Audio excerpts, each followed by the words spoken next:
والصلاة والسلام على سيد الأنبياء والمرسلين وعلى آله وأهل بيته الطيبين والطاهرين أجمعين وخصوصا على سيدنا غوث العالم أمين المكين رؤوف الرحيم. وقال تعالى: أعوذ بالله من الشيطان الرجيم. بسم الله الرحمن الرحيم. إن الذين يؤذون الله ورسوله لعنهم الله في الدنيا والآخرة وأعد لهم عذابا مهينا. صدق الله العلي العظيم وصدق رسوله النبي الحبيب الكريم. وقال عليه الصلاة والسلام: أنا هرب لمن هاربهم وسلم لمن سلم، أو كما قال عليه الصلاة والسلام. وقال تعالى: إن الله وملائكته يصلون على النبي يا أيها الذين آمنوا صلوا عليه وسلموا تسليما. اللهم صل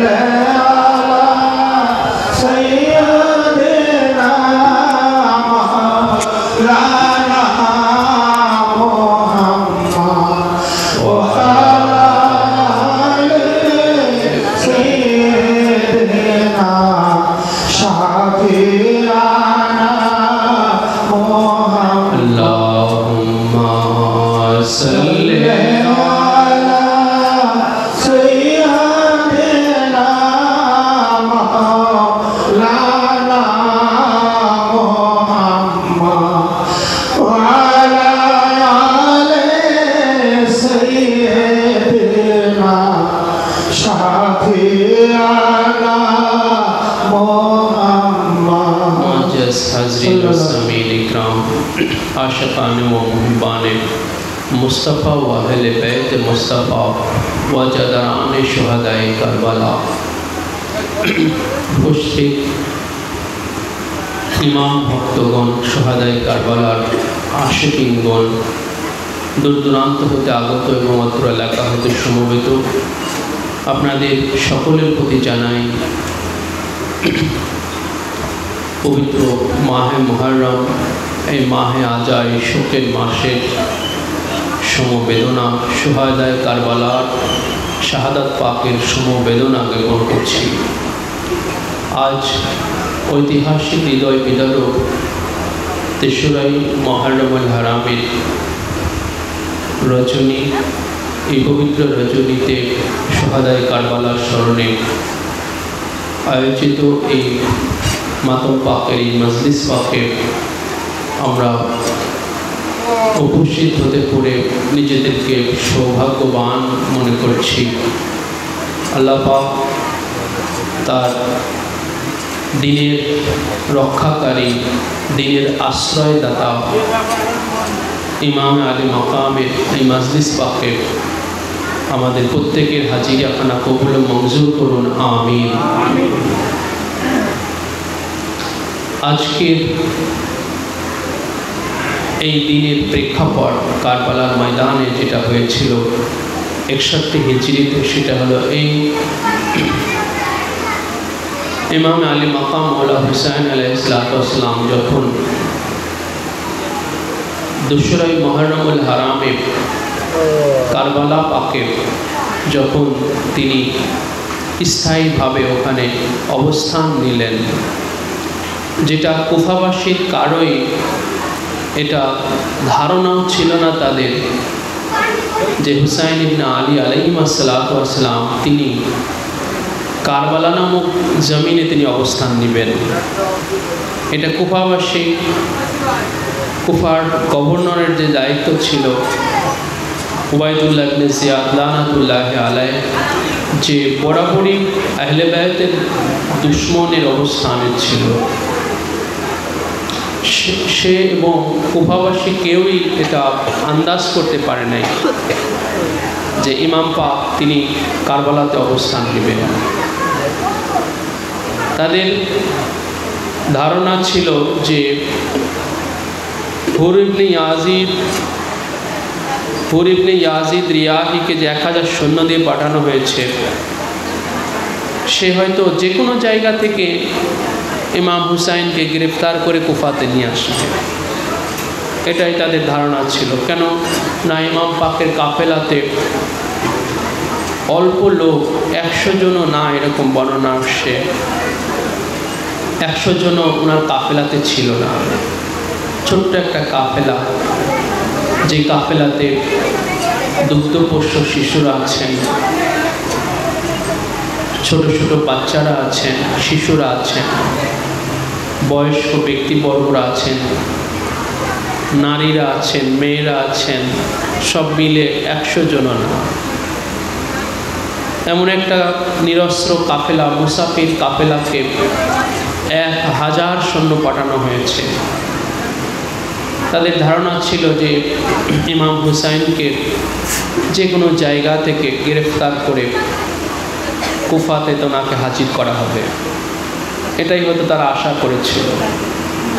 কিন্তু সেটা না হয়ে যখন ইমামে আলী মাকাম কারবালা নামক ময়দানে চলে গেলেন,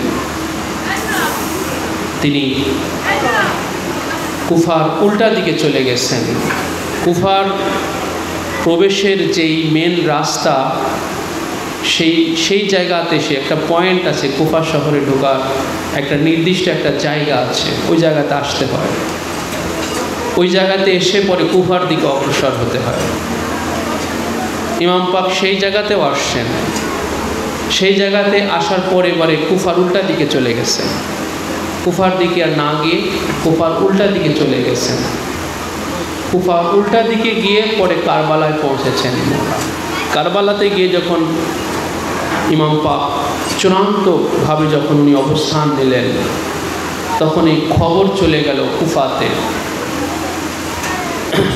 কুফাতে যখন এই খবর চলে গেল, তখন এই 2রা মুহররমে যখন খবর চলে গেল উবাইদুল্লাহ ইবনে জিয়াদের কাছে, তখন এই কুফা এবং কারবালায় মানে চিঠি লেনদেন হয়েছে, খবর লেনদেন হয়েছে। খবর লেনদেন হচ্ছে, তাদের গুপ্তচর, তাদের যেই দূত আছে, তারা প্রতিনিয়ত কারবালার খবর কুফাতে পৌঁছাচ্ছে। কি অবস্থা, প্রতিনিয়ত খবর পৌঁছানো হচ্ছে কুফাতে। তো এই 3রা মুহররমে উবাইদুল্লাহ ইবনে জিয়াদ সে যখন চূড়ান্তভাবে যখন যে জানতে পারলো যে ইমাম হুসাইন তিনি ইয়াজিদের হায়াতে বায়াত নেবেন না, নাউজুবিল্লাহ আস্তাগফিরুল্লাহ, ইমাম পাককে বরাবরই যেই প্রস্তাব দেওয়া হচ্ছিল ইয়াজিদের হাতে বায়াত নেওয়ার জন্য, আর ইমাম পাক বরাবরই সেটা নাকচ করে দিচ্ছেন, অস্বীকৃতি করতেছেন। হ্যাঁ, তো সর্বশেষ উবাইদুল্লাহ ইবনে জিয়াদ তখন ইমাম পাককে কারবালাতেই ওনাকে হত্যা করার প্রস্তুতি নিতে থাকলো। যে তিনি যেহেতু বায়াতে রাজি হচ্ছেন না, ইয়াজিদের হাতে বায়াতে রাজি হচ্ছেন না, হাত চাচ্ছেন, ইমাম পাকের হাত চাচ্ছেন, ইমাম পাক ইয়াজিদের হাতে হাত দিবে, নাউজুবিল্লাহ আস্তাগফিরুল্লাহ। ওদের এটা দাবি ছিল, ওদের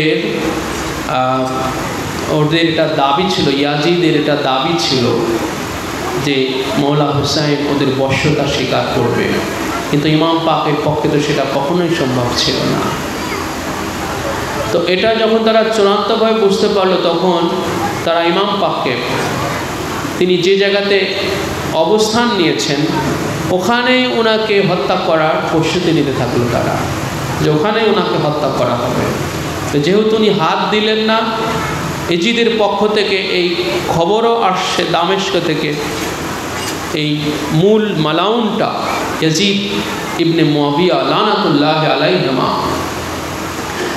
যে কিনা দামেস্কে অবস্থান করছিল, তখন সিরিয়ার যে রাজধানী দামেস্ক, সে দামেস্কে অবস্থান করছিল। এত দূর থেকে এই সব কিছু পরিচালনা করতেছে। আপনার দামেস্ক, কুফা থেকে দামেস্ক 1350 কিলোমিটার পর, এই 1350 কিলোমিটার দূর থেকে সে সব কিছু পরিচালনা করতেছে। তো ইমাম পাকের হাত যখন ওরা পেল না, তখন ওদের পরবর্তী ওরা টার্গেট করলো ইমাম পাকের সার মোবারক। হাত যখন পেতে ওরা ব্যর্থ হয়ে গেল যে না, ইনি হাত দেওয়ার না, ইনি হাত দিবেন না, তখন ওরা পরবর্তী ওরা টার্গেট করলো যে তাহলে হুসাইনের সার, তাহলে তার মাথা মোবারক, তার সের মোবারক কেটে আনার জন্য। এটাই হলো ওদের পরবর্তী টার্গেট।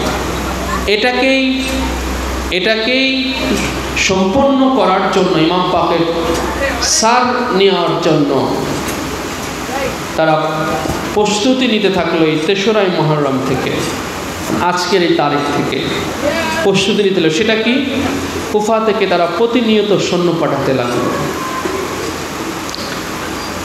এই 3রা মুহররমে সর্বপ্রথম কুফা থেকে কারবালাতে সৈন্য পাঠানো হয়। আর এর আগে হুর ইবনে ইয়াজিদ রিয়াহি, ওনার নেতৃত্বে 1000 সৈন্য পাঠানো হয় ইমাম পাককে গ্রেফতার করে নিয়ে আসার জন্য, ওনাকে বন্দি করে কুফাতে নিয়ে আসার জন্য। কিন্তু 3রা মুহররম থেকে এবারে যে সৈন্য পাঠানো হচ্ছে, এদেরকে পাঠানো হচ্ছে ইমাম পাককে কতল করার জন্য। কারবালাতে ইমাম পাককে কতল করার জন্য এবারে পাঠানো হচ্ছে। তো যখন উবাইদুল্লাহ ইবনে জিয়াদ, ওমর ইবনে সাদ, উনি কুফার একজন বড় একজন যোদ্ধা ছিলেন। ওমর ইবনে সাদ কুফার একজন বড় নামকরা একজন যোদ্ধা ছিলেন। যুদ্ধ পরিচালনা করার অনেক জ্ঞান ওনার মধ্যে ছিল, যুদ্ধ পরিচালনা করার কৌশল উনি জানতেন। তো ওনাকেই ওমর ইবনে সাদ ওনাকেই সিলেক্ট করলো যে ওনার নেতৃত্বেই কারবালাতে সৈন্য পাঠানোর জন্য। তো ওনাকে যখন এই প্রস্তাব দেওয়া হলো, উনি প্রথমে ঘাবড়ায় গেলেন যে নবীর বংশ আহলে বায়তের বিরুদ্ধে আমি কি করে যাই। ওনার আব্বা একজন ভালো সাহাবী ছিলেন, হযরত সাদ রাদিয়াল্লাহু আনহু। উনি একজন ভালো সাহাবী ছিলেন, পাক পাঞ্জাতনের মোহাব্বতকারী একজন সাহাবী ছিলেন। তিনি আহলে বায়তের বিরুদ্ধে কখনো অবস্থান নেন নাই। হয়তো সাদ, ওনারই ছেলে হচ্ছে ওমর ইবনে সাদ। তো উনি প্রথমে দ্বিধাগ্রস্ত উনি হয়ে গেলেন। তো ওনাকে এই 3রা মুহররম এই রাত্রিতে ওনাকে প্রস্তাব দেওয়া হয়েছিল। উবাইদুল্লাহ ইবনে সাদ এই আজকের এই তারিখের এই যে রাত, এই রাত্রে ওনাকে এই প্রস্তাবটা দেওয়া হয়েছিল, তোমাকে কুফায় কারবালাতে যেতে হবে সৈন্য নিয়ে, কয়েক হাজার সৈন্য নিয়ে তোমাকে এই এদের সেনাপতির দায়িত্ব নিয়ে তোমাকে যেতে হবে হুসাইন ইবনে আলীকে হত্যা করার জন্য, তার সের কেটে নিয়ে আসতে হবে। তো এই প্রস্তাব দেওয়ার পর সে তখন বলল যে হুসাইন ইবনে আলী তাকে গ্রেফতার করার জন্য যে হুর ইবনে ইয়াজিদ রিয়াহির নেতৃত্বে যে 1000 সৈন্য পাঠানো হয়েছে, সে 1000 সৈন্যই তো যথেষ্ট। সে 1000 সৈন্যই তো তাকে কতল করে নিয়ে আসতে পারে, কারণ উনি তো অল্প, ওনার তো সৈন্য নাই। উনি তো একা আসছেন, শিশু নারী বাচ্চাদেরকে নিয়ে আসছেন, বয়স্ক লোকদেরকে নিয়ে আসছেন, 1000 সৈন্যই তো যথেষ্ট। কিন্তু উবাইদুল্লাহ ইবনে জিয়াদ এই 1000 সৈন্যকে যথেষ্ট মনে করে নাই। যে এই 1000 সৈন্য দিয়ে হুসাইন ইবনে আলীকে হত্যা করা সম্ভব না, কারণ উনি হায়দারে কাররারের বেটা। কারণ ইনাদের শৌর্যবীর্য ইনাদের বীরত্বে, খানদান পাকের মাওলা আলীর বীরত্ব, ইমাম হাসান ইমাম হুসাইন আলাইহিস সালাম ইনাদের বীরত্বের যে অভিজ্ঞতা তো ওদের আছে, যে ইনাদের যে বীরত্বের যে কি রেকর্ড, এটা তো ওদের জানা আছে যে বদরের যুদ্ধে মাওলা আলী কি বীরত্ব দেখিয়েছেন, তাই না? খাইবারের যুদ্ধে কি বীরত্ব দেখিয়েছেন, এগুলোর অভিজ্ঞতা তো ওদের আছে, এগুলো তো ওদের জানা আছে। এই জন্যই 1000 সৈন্যকে যথেষ্ট মনে করেন, যার কারণে আজকের এই 3রা মুহররম তাহলে তোমাকে অনেক বড় পদ দেওয়া হবে, তোমাকে অনেক মাল দেওয়া হবে। ওমর ইবনে সাদকে অর্থের লোভ দেখানো হলো, তারপরে ক্ষমতার লোভ দেখানো হলো, তারপরে আপনার পদ, অনেক বড় পদ দেওয়া হবে ওনাকে, সরকারি অনেক বড় পদ ওনাকে দেওয়া হবে। এই এত কিছুর ওনাকে প্রলোভন দেখানো হলো। তখন উনি ওই সময় বললেন যে আমি কালকে আমার সিদ্ধান্ত জানাবো। সারা রাত ওমর ইবনে সাদের আর কোনো ঘুম হয় নাই। সে তার আত্মীয় স্বজনদের সাথে, তার পরিবার পরিজনদের সাথে পরামর্শ করেছে, কেউ রাজি হয় নাই। বিশেষ করে ওনার এক ভাগ্নে ছিল, ওমর ইবনে সাদ, ওর এক ভাগ্নে, ওর ভাগ্নেও তাকে কঠোরভাবে নিষেধাজ্ঞা করেছিল যে মামুজান খবরদার আপনি এটাতে কখনোই যাবেন না। আপনার আব্বা একজন একনিষ্ঠ সাহাবী ছিলেন, আহলে বায়তের একজন মোহাব্বতকারী ছিলেন, আপনি তাদের বিরুদ্ধে যাবেন না, দুনিয়ার বিনিময়ে আপনি পরকালকে শেষ করবেন না। অনেকভাবে নিষেধ করে, কিন্তু ওই যে ক্ষমতার লোভ আসলে তার ভিতরে বাসা বেঁধেছে, ক্ষমতার লোভ তার পেয়ে বসেছে, যার কারণে খানদানে পাকের বিরুদ্ধে অবস্থান নিতে শেষ পর্যন্ত সে আর পিছুপা হলো না। সকালবেলা শেষ পর্যন্ত সে রাজি হয়ে গেল। সকালবেলা রাজি হওয়ার পরে তখন ওমর ওবায়দুল্লাহ ইবনে জিয়াদ কুফার একটা জায়গাতে গিয়ে সমস্ত কুফাবাসীকে একত্রিত করলো, এবং সেখানে সমস্ত কুফাবাসীকে একত্রিত করে সেখানে একটা খুতবা শুরু করলো। সেই খুতবার মধ্যে ইয়াজিদ এবং মুয়াবিয়ার প্রশংসা করতে লাগলো, নাউজুবিল্লাহ মিন জালিক, আর খানদানে পাকের উপরে অভিসম্পাত করতে লাগলো। খানদানে পাক ওরা সবসময় যেটা করতো আর কি, খুতবার মধ্যে ওরা সবসময় যেটা করতো, এটাই ওদের আপনার একটা কাজ ছিল। ওরা যখনই খুতবা করতো, যেটা মুয়াবিয়া যেটা চালু করেছিল, মুয়াবিয়ার কারসাজিতে, আপনারা জানেন মুয়াবিয়ার কারসাজিতে এই 90 বছর ধরে এই ইতিহাসের যে একটা জ্বলন্ত একটা প্রমাণ হয়ে আছে ইতিহাসের পাতায়, যে 90 বছর ধরে এই খানদানে পাকের উপরে খুতবার মধ্যে ওনাদের উপরে গালিগালাজ করা হয়েছে, নাউজুবিল্লাহ, আর মুয়াবিয়া আবু সুফিয়ানের গুণকীর্তন করা হয়েছে। এটার ধারাবাহিকতা ছিল 90 বছর। মানে মুসলিম জাহানের তখন যত মসজিদ ছিল, মুসলিম জাহানে যত মসজিদ ছিল, সমস্ত মসজিদের মেম্বার থেকে এটা করা হতো। ইয়াজিদ, মুয়াবিয়া, আবু সুফিয়ান, তাদের গুণকীর্তন করা হতো, তাদের প্রশংসা করা হতো, আর খানদানে পাক মাওলা আলী আলাইহিস সালামকে বিশেষ করে ওনাদের উপরে গালিগালাজ করা হতো, নাউজুবিল্লাহ মিন জালিক। এটার ধারাবাহিকতা ছিল 90 বছর ধরে। তো এই যে মুয়াবিয়া, তারপরে আপনার মুয়াবিয়ার পরেই মুয়াবিয়া তার এই কুলাঙ্গারকে বসালো, তার সে এক মালাউন আর এক মালাউনকে বসালো, তার ঔরসজাত ইয়াজিদকে বসালো এই মসনদে, যে কিনা ছিল মদখোর, যে কিনা ছিল মিথ্যাচারী, যে কিনা ছিল লম্পট, সমস্ত শরীয়ত বিরোধী কার্যকলাপে যে লিপ্ত ছিল, যে প্রকাশ্যে মদ পান করত ইয়াজিদ। আর মুয়াবিয়াও এটা করতো, এটাও ইতিহাসে আছে। মুয়াবিয়াও শরাবকে ছাড়তে পারে নাই, শরাবটা তার এত প্রিয় ছিল, সেটা ছাড়তেই পারতো না। তো এই মুয়াবিয়া সে হায়াতে থাকা অবস্থায় এই ইয়াজিদকে বসিয়ে গিয়েছে, যার কারণেই তো এই 90 বছর এই যে আপনার এই উমাইয়াদের যে শাসন, 90 বছর উমাইয়াদের শাসন চলা পর্যন্ত খানদানে পাকের উপরে খুতবার মধ্যে আপনার এই অকথ্য ভাষা, বাজে ভাষা ব্যবহার করা হয়েছে এনাদের উপরে। নিজেরা অভিশপ্ত হয়ে, নিজেরা কিনা অভিশপ্ত, উমাইয়ারা নিজেরা অভিশপ্ত, মুয়াবিয়া নিজে অভিশপ্ত আল্লাহ লানতের উপরে, তাই না? মুয়াবিয়ার উপরে তো আল্লাহ পাকের লানত। কেন? যে সে মৌলা আলীকে কষ্ট দিয়েছে। মৌলা আলীকে কি করেছে ভাই? মুয়াবিয়া কষ্ট দিয়েছে। কারণ মৌলা আলী তিনি হায়াতে পাকে মৌলা আলী আলাইহিসসালামকে সে গালিগালাজ করেছে। তো কাউকে গালি দেওয়া এটা কি তাকে কষ্ট দেওয়া না? বলেন, এটা তো অবশ্যই তাকে কাউকে গালি দেওয়া। কারণ হাত দিয়ে আঘাত করার অনেক সময় কিন্তু গালি দিলে কিন্তু সে কষ্টটা বেশি পায়। কারণ হাত দিয়ে আঘাত করলে দেহে কষ্ট লাগে, আর গালি দিলে অন্তরে কষ্ট লাগে। দেহের কষ্টের চেয়ে কিন্তু অন্তরের কষ্টটা কি বেশি।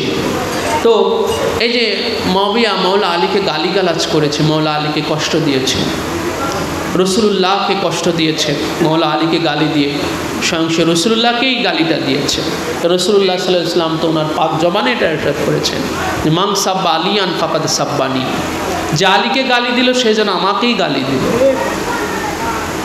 এটা তো রসুলুল্লাহ স্পষ্ট বিশুদ্ধ হাদিস শরীফের মধ্যে এটা ইরশাদ করেছেন হুজুর, যে আলীকে গালি দিল সে আমাকেই গালি দিল।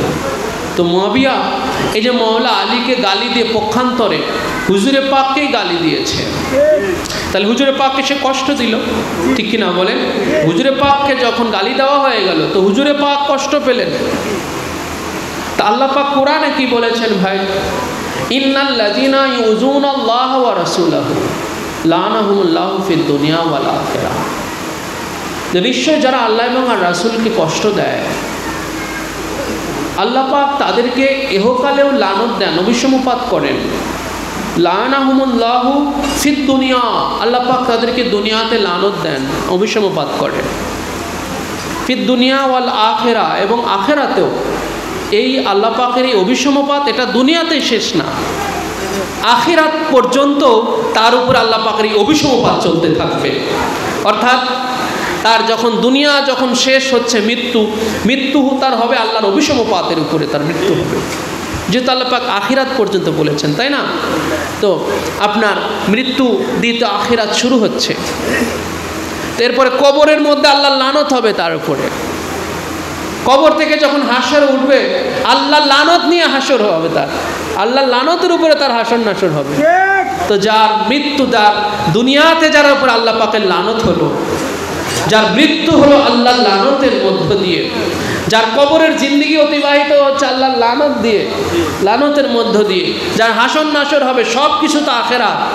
এই যে মৃত্যু, কবর, হাসর নাসর, মিজান, পুলসিরাত, জান্নাত, জাহান্নাম, এই সবগুলো কি বলেন? এই সবগুলো মিলে হলো আখিরাত।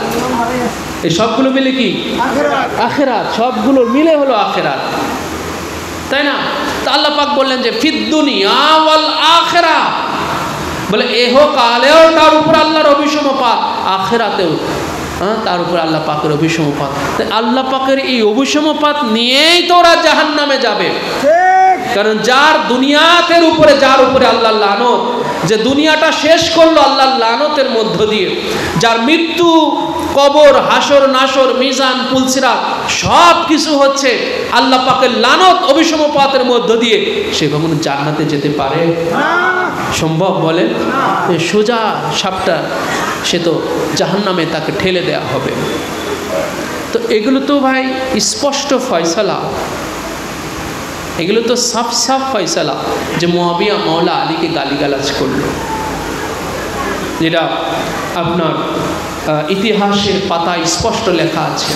হাদিস শরীফের কিতাবগুলোতে, সিয়াসিতার হাদিসগুলোতে হাদিস এই আপনার এই রেকর্ডগুলো আসছে, এই বর্ণনাগুলো আসছে, সিয়াসিতার হাদিসের কিতাবগুলোতেও আসছে যে মুয়াবিয়া মৌলা আলীকে গালিগালাজ করেছে।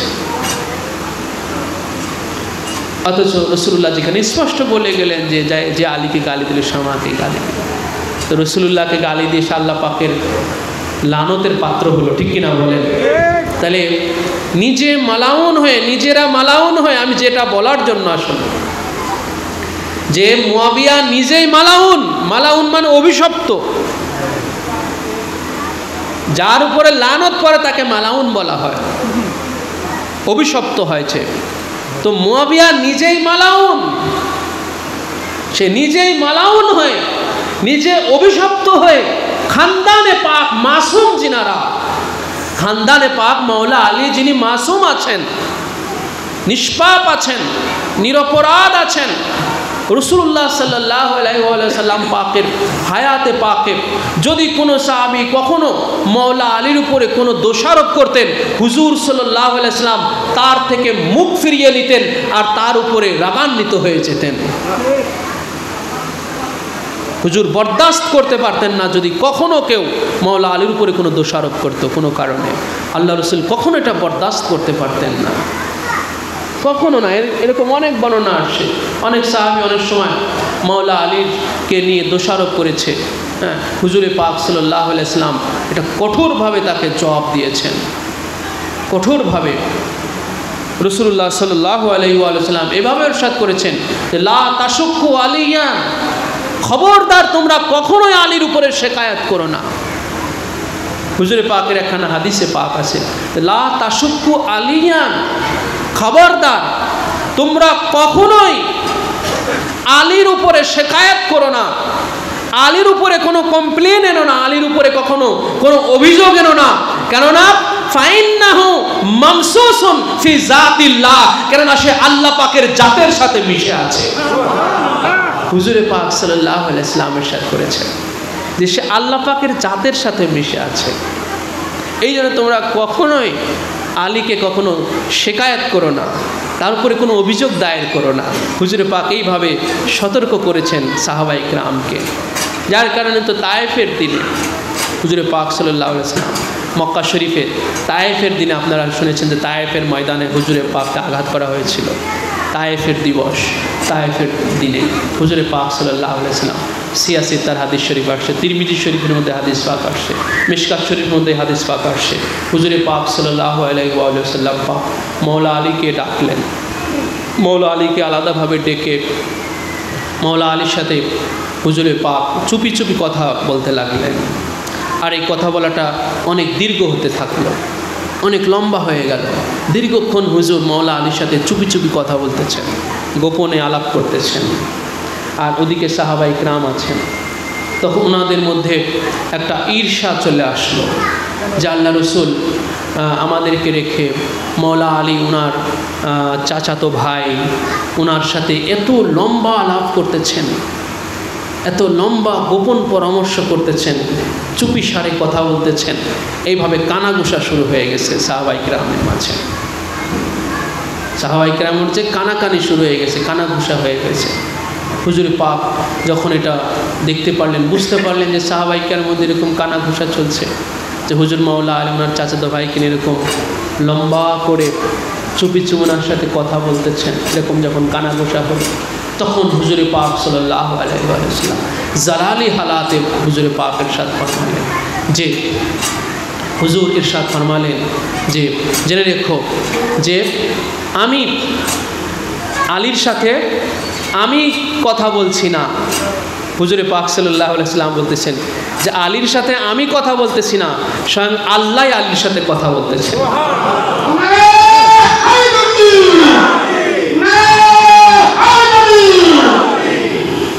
তো হুজুরে পাক সাল্লাল্লাহু আলাইহি ওয়াসাল্লাম বাহ্যিকে সব সাহাবায়ে কেরাম দেখলেন যে হুজুর মাওলা আলীর সাথে কথা বলতেছেন, কিন্তু হুজুরে পাক বললেন যে আমি আলীর সাথে কথা বলতেছি না, বরং স্বয়ং আল্লাহ আলীর সাথে কথা বলতেছে। এই যে কানাঘুষা সব শেষ, তখন দমন হয়ে গেল। তো এইভাবে রাসূলুল্লাহ সাল্লাল্লাহু আলাইহি ওয়াসাল্লাম মাওলা আলীকে এভাবেই তো মানুষের মাঝে, উম্মতের মাঝে, সাহাবায়ে কেরামের মাঝে আল্লাহ রাসূল এভাবেই মাওলা আলীকে তুলে ধরেছেন। তো সেই মাওলা আলীর উপরে হুজুরে পাক বারবার সতর্ক করেছে, খবরদার তোমরা আলীর বিরুদ্ধে কোনো অভিযোগ এনো না, আলীকে তোমরা কখনো ভুল বুঝো না, কখনো তোমরা আলীকে ভুল বুঝবা না, আলীর বিরুদ্ধে কখনো অভিযোগ আনবা না। আল্লাহ রাসূল নিষেধাজ্ঞা করে গেছেন, সতর্ক করে গেছেন। অথচ দেখেন সেই হুজুরে পাকের পরে সাহাবীর নাম ধারণ করে, নাউজুবিল্লাহ আস্তাগফিরুল্লাহ, সাহাবীর লেবাস ধরে, সাহাবীর দাবি করে, যেই মুল্লার আজও যে দাবি নিয়ে লাফালাফি করে, ঠিক কিনা বলেন? মুয়াবিয়ার যে সাহাবিত্ব নিয়ে আজও এই অন্ধ মুল্লারা, এই কানা মুল্লারা, অন্ধ মুল্লারা আজও মুয়াবিয়ার এই সাহাবিত্ব নিয়ে যারা আজও লাফালাফি করে, অথচ ওর ভিতরের মুনাফিকিটা আজও এই অন্ধ মুল্লাগুলোর চোখে পড়লো না। ওর ভিতরে যে মুনাফিকি, বাইরে যে ও সাহাবীর লেবাস ধরেছিল, বাইরে যে সাহাবীর লেবাস ধরেছিল, সেই সাহাবীর লেবাস পরে সেই সাহাবীর দাবি নিয়ে মুয়াবিয়া নিজে মালাউন হয়, মুয়াবিয়া নিজেই মালাউন, নিজেই অভিশপ্ত হয়ে নিরপরাধ নিষ্পাপ মাসুম খানদানে পাক মওলা আলীর উপরে ও দোষারোপ করেছে। চিৎকার দিয়ে বলুন নাউজুবিল্লাহ মিন যালিক। তো এই যে ওদের এই অপপ্রচার, ওদের এই অপমিশন, অপচেষ্টা খানদানে পাকের বিরুদ্ধে, যেটারই ফলশ্রুতিতে আজকে এই কারবালা সংঘটিত হচ্ছে। মুয়াবিয়ার এই কারসাজির ফলপ্রসূতেই কিন্তু আজকে কারবালা সংঘটিত হচ্ছে। কারবালার তো আসলে মূল নায়কই তো হচ্ছে মুয়াবিয়া, কারবালার, তাই না? কারবালার আসল নায়কই তো হচ্ছে আপনার মুয়াবিয়া। ইয়াজিদ তো জাস্ট খলনায়ক, তাই না? কারণ ইয়াজিদকে তো সেই তৈরি করে রেখে গেল, পজিশনে বসায় রেখে গেল, তাই না? পজিশনে ইয়াজিদকে পজিশনে বসায় রেখে গেল, যার কারণে ইয়াজিদ আজকে কারবালা সংগঠিত করতেছে। তো আজকের যে প্রেক্ষাপট অত্যন্ত হৃদয় বিদারক, অত্যন্ত মর্মস্পর্শী, যে ইমামে আলী মাকামের বিরুদ্ধে আজকে শেষ পর্যন্ত এই ওমর ইবনে সাদ, এই অভিশপ্ত, এই হতভাগা, শেষ পর্যন্ত এই সামান্য দুনিয়াটা তো সামান্য। আল্লাহ পাক কি বলেছেন যে দুনিয়াটা হলো সামান্য, কলিল বলেছেন আল্লাহ পাক, দুনিয়াটা হলো সামান্য। এই দুনিয়ার সামান্য পদ পদবী, ক্ষমতা, অর্থের লোভে পড়ে পরকালের কথা ভুলে গিয়ে খানদানে পাকের বিরুদ্ধে ওমর ইবনে সাদ আজকেই প্রায় 4 থেকে 5 হাজার সৈন্য নিয়ে প্রথম আজকের এই 3রা মুহররম কারবালাতে এসে ছুটে আসে। প্রথম এসে ইমাম পাকের চতুর্দিকে ঘেরা অবস্থান করে। ওমর ইবনে সাদ প্রথম এসেই সে জানতে চাইল যে ইমাম হুসাইন কেন এসেছেন, তিনি এই কুফার জমিনে, কুফার উদ্দেশ্যে কেন এসেছেন, কারবালাতে কেন এসেছেন। এটা লোক পাঠানোর জন্য সে যখন জানতে চাওয়ার জন্য লোক পাঠাতে চাইল, বেশ কয়েকজন আছে তারা যেতে অস্বীকার করলো, বলে আমরা হুসাইনের সামনে যেতে পারবো না, কারণ আমরা নিজেই তার কাছে চিঠি লিখেছিলাম, নিজেই তো ওনার কাছে আমরা চিঠি লিখেছিলাম, আমরা ওনার সামনে যাবো কী করে, আমরা তো নিজেই আমাদের নামে ওনাকে চিঠি লিখে ওনাকে আসার জন্য, কুফাতে আসার জন্য আমরা দাওয়াত দিয়েছি, আহ্বান করেছি, তা আমরা কি করে ওনার কাছে গিয়ে জিজ্ঞাসা করবো যে আপনি কেন এসেছেন। তো এক বেহায়া, নির্লজ্জ, নিষ্ঠুর সে যেতে রাজি হলো। সে গিয়ে যখন জানতে চাইল যে ইমাম হুসাইন কেন এসেছেন, তখন ইমাম পাক তখন সেই চিঠির বস্তাগুলো বের করে দিলেন। সেই চিঠি বস্তা বন্দি করে যেটা ইমাম পাক নিয়ে এসেছিলেন কারবালা, সে চিঠি বস্তা বের করে দিলেন যে দেখো আমি কেন এসেছি, তোমরাই তো আমাকে ডেকেছ, আমাকে আহ্বান করেছ। তো এই 3রা মুহররমে সর্বপ্রথম এই ইমাম পাক আবার এই 4 থেকে 5 হাজার কুফাবাসীদেরকে তিনি দেখতে পেলেন, যারা কিনা অস্ত্রে শস্ত্রে সজ্জিত হয়ে ওনার বিদ্বেষে এসে অবস্থান করতেছে। এটা ইমাম পাকের জন্য যে কতটা, এই দৃশ্যটাতে ইমাম পাকের কাছে কতটা কষ্টের ছিল, সেটা আসলে আমাদের ব্যক্ত করার জ্ঞান আমাদের মধ্যে, ভাষা আমাদের আসলে জানা নাই। কেননা ঘটনাগুলো আসলে আমরা অনেক সিম্পলি অনেক সময় বলি কারবালার এই ঘটনাগুলো, কিন্তু এই ঘটনার প্রত্যেকটা রন্ধ্রে রন্ধ্রে, প্রত্যেকটা ধাপে ধাপে যে কতটা কত সূক্ষ্ম যে চিন্তা ভাবনা আর কতটা গবেষণামূলক আসলে এটা আমাদের ধারণার বাইরে ছিল। কারণ আমরা তো আসলে অনেক সময় সিম্পলি আমরা সাধারণত বলি, আবার সিম্পলি আমরা শুনি। বলার সময় আমরা আসলে সাধারণভাবেই বলি, আবার শোনার সময় আমরা সাধারণভাবে শুনি। আমাদের মধ্যে কিন্তু চিন্তাটা খুব কম কাজ করে। বলার সময়ও চিন্তা খুব কম কাজ করে, শোনার সময় আমাদের মধ্যে চিন্তা কম কাজ করে।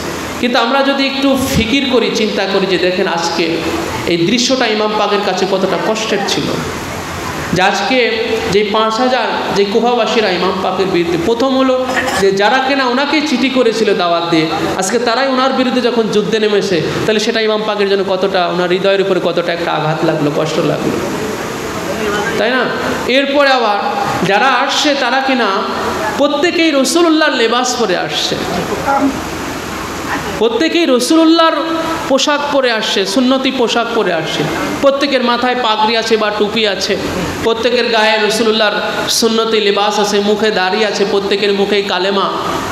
তাহলে ইমাম পাকের জন্য এটা কতটা ওনার হৃদয়ের উপরে, ওনার দিলের উপরে, এটা দিলের ভিতরে কতটা কষ্ট লাগার ব্যাপার ছিল, চিন্তা করেন। ইমাম পাক যখন উনি দেখতেছেন, কারণ ইমাম পাক তো কারবালায় সব তো দেখতেছেন, তাই না? উনি তো আর চোখ বন্ধ করে নাই, উনি তো সব স্বচক্ষে চর্মচোখেই দেখতেছেন সব মওলা। আর আলিমুল গায়েব মওলা অন্তর চোখে সবই দেখেন কুল কায়না। কিন্তু উনি আজকে কারবালায় যখন ওনার সামনে সশরীরে এই হাজার হাজার অস্ত্র শস্ত্র নিয়ে ওনার বিরুদ্ধে যখন অবস্থান নিয়েছে, ওনারই নানা যান রাসূলুল্লাহর লেবাস ধারণ করে, তো সেই দৃশ্যটা ইমাম পাকের কাছে কতটা কষ্টের ব্যাপার ছিল। এটা কিন্তু আসলে ব্যক্ত করে বোঝানো বড়টা কঠিন, বড়ই কঠিন এটা ব্যক্ত করে বোঝানো। তো ইমাম পাকের সেই দিলের ভিতরকার কষ্টটা আমরা আসলে এতটুকু আমরা উপলব্ধি করতে পারবো না। ইমাম পাকের এই শহীদ হওয়ার আগে ইমাম পাক কতটা কষ্ট পাইতেছেন, প্রতিনিয়ত কারবালায় ইমাম পাক কত কষ্ট পাইতেছেন। একদিকে ওনার দিলের ভিতরে, ওনার হৃদয়ের উপরে এতটা কষ্ট যাচ্ছে যে আজকে কারা ওনার বিরুদ্ধে এসেছে, কারা ওনার বিরুদ্ধে আসলো, যে ওনার নানা যান রাসূলুল্লাহরই যারা কিনা ফলোয়ার্সের দাবিদার, রাসূলুল্লাহর যারা সুরাতধারী, রাসূলুল্লাহর লেবাসধারী, রাসূলুল্লাহর কালেমান কিনা যারা জবানে পড়তেছে, আবার এমনকি তারা কারবালাতে এসে নামাজও পড়তেছে, তারা কারবালাতে এসে তারাও 5 ওয়াক্ত নামাজ পড়তেছে, তারা নামাজের মধ্যে মওলা ইমামে হুসাইনের উপরে নামাজের ভিতরে দুরূদ পড়তেছে, আর নামাজটা শেষ করে ওনার বিরুদ্ধে এসে অবস্থান করতেছে। তো ইমাম পাক এগুলো দেখতেছেন না, বলেন? ইমাম পাক এগুলো বুঝতেছেন না? উনি দেখতেছেন, বুঝতেছেন, তাহলে ওনার কাছে এগুলো অনেক কষ্ট লাগার ব্যাপার, যেগুলো আসলে ব্যক্ত করে বোঝানোর আমাদের কুওয়াত নাই। আল্লাহ পাক আমাদের ইমাম পাকের এই কষ্টের, এই অন্তর্নিহিত ব্যাপারগুলো আমাদের উপলব্ধি করার আল্লাহ পাক আমাদের জ্ঞান দান করুন। মওলার ব্যথায় মওলার ব্যথাটা ছিল, মওলার ব্যথাটা যে কত বড় ছিল, এটার পরিধি আমাদের আসমান জমিন আমরা বলতে পারবো না, আসমান জমিনও বলতে পারবো না ইমাম পাকের আসলে কষ্ট আর ব্যথাটা কত ছিল। তো আমরা ইমাম পাকের সেই ব্যথা থেকে আমরা এক জায়গা পরিমাণও যদি আমরা ব্যথিত হতে পারি, তাহলে আমরা সৌভাগ্যবান, আমরা সফল কামিয়াবি। মওলা আমাদের কবুল করুন, সবাই বলে আমিন। ওয়া মা আলাইনা ইল্লাল বালাগ।